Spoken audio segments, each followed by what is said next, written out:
a new foreign policy direction for our country, one that replaces randomness with purpose, ideology with strategy, and chaos with peace.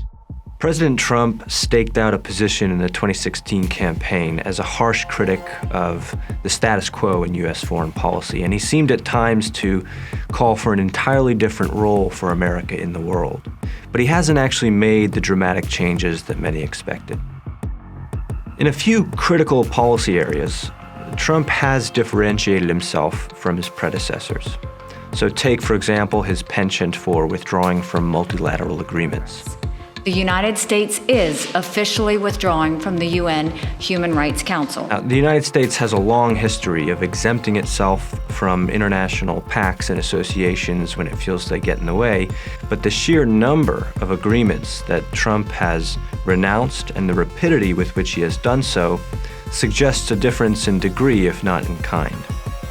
Another departure from the norm could be Trump's lack of rhetoric about promoting democracy and liberal values abroad. To be fair, the administration still employs some of this rhetoric, particularly as a bludgeon with which to attack illiberal adversaries like Iran and Venezuela.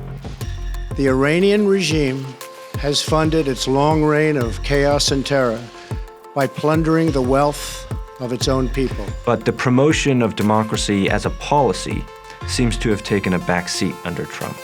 In general, though, Trump has not made radical changes.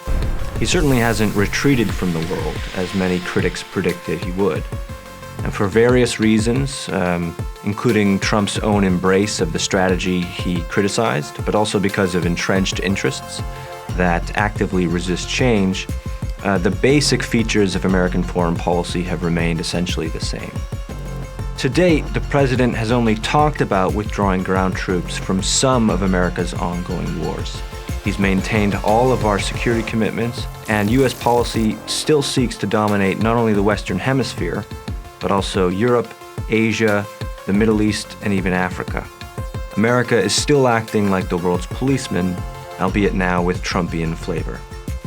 Find out more in our new book, Fuel to the Fire, at cato.org.